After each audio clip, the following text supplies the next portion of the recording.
Last month, we talked about how to mesh a fluid simulation using VDB operations. Now I'd like to take that one step further and talk about how to eliminate stray particles and jittering when you go to mesh a fluid simulation. Again, this is more of an advanced to intermediate topic, so if you're a beginner, check out my beginner-friendly stuff, but let's use the waterfall scene that we had last time to explore those two things.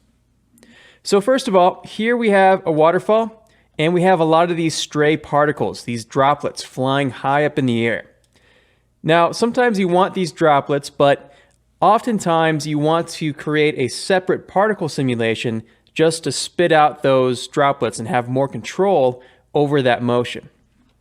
Right now, if I was to, let's say, convert this into polygons, what we'll find is that some of these droplets may not be so ideal. It can sometimes get a bit blobby. Sometimes with things like this, you don't want these guys flickering or losing control. So how can we eliminate these stray particles? As before, let me illustrate the main idea and then we'll go ahead and do it. So we have these particles and they are going crazy. Now, when we go to rasterize these particles using the meshing technique that we did last time, so we're using that volume rasterization, we want to tell the volume rasterized that the p-scale on these stray guys is really, really low. Maybe the p-scale here is 0.001, whereas normally something along the main body can be, let's say, 15 or something higher, right? How can we do that? Well, we're going to use a bit of Vex, and what we'll do is we'll use a function called near points.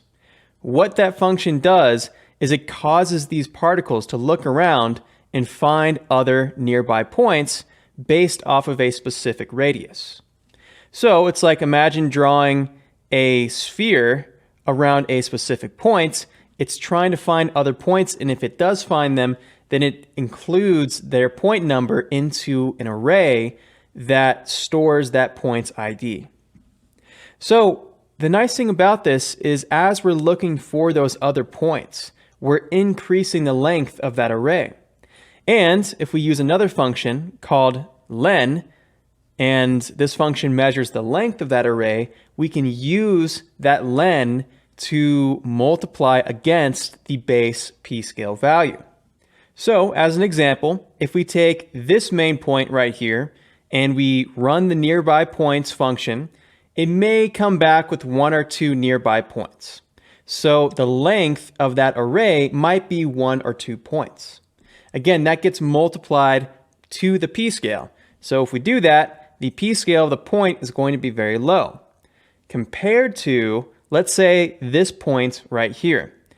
As this guy looks around, he's going to find all kinds of points. So the number of entries in the array is going to go up to, let's say, a maximum of 10 entries. So let's go ahead and just say that this guy found up to 10 nearby points. The len function will return 10. We multiply that times p-scale, and this area is 10 times as thick as a particle that went rogue. Another great thing about this technique is that in areas where the particles are really bunched up together, it's going to make the water deeper, or it's going to expand out the water because the p-scale got much larger. So that's also a really nice side effect to this particular technique. Okay, hopefully that makes a bit of sense. Let's now build this in Vex. Create a point wrangle. I always like starting with the main function that I'm trying to use. In this case, that's going to be the near points function. And if we take a look at our ingredients, press F1, we need an array. We need the geometry, the position, the maximum distance to search from, and then the maximum number of points to list within the array. So in this case, going through inputs number 0, that's our first input, at P for position. Max distance, let's create a channel float, And I believe this might be a float distance. Looks like it is, yep. We'll call this our max dist, and the max number of points will be an integer. So channel integer, and we will call this our max points. Okay, all of that needs to get stored within an integer variable. So to create a variable array, let's say int, and we will say gather near points.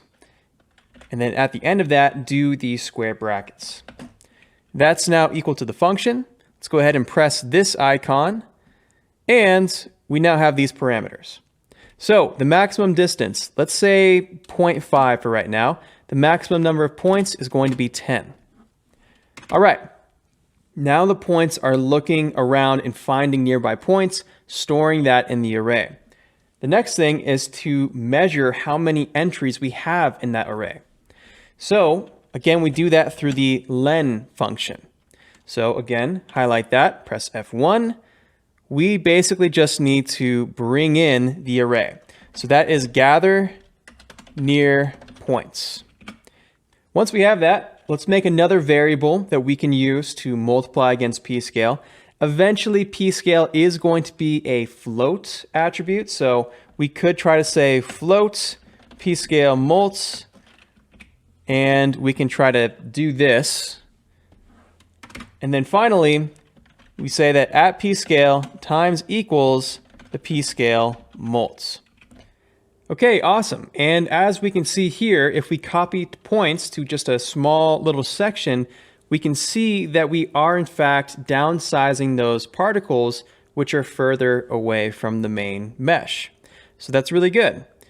If you want to push this further, then what we can say is that the maximum number of points is 15, and we can also multiply that against an additional pscale multiplier. So you do that, and it will basically increase the difference between the size of the main particles along the fluid mesh and these outliers right here. Now, at a certain point, they get so small that the rasterize doesn't pick them up. And so it essentially removes them from your scene if they get too far out on their own, which is exactly what we want. Just to see a before and after, this is before, and now this is after. So we've greatly reduced those outlier points. And if you want to even get rid of more of them, you can just add a bit more filtering right here, and that'll really get rid of those outliers even more.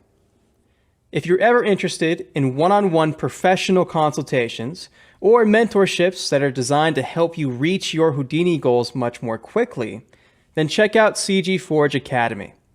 At CG Forge, you can find this service plus hours of tutorials and videos and quick tips that are all designed to be thorough, simplified, and straight to the point. Thanks for watching. I hope this is useful, and have a great day.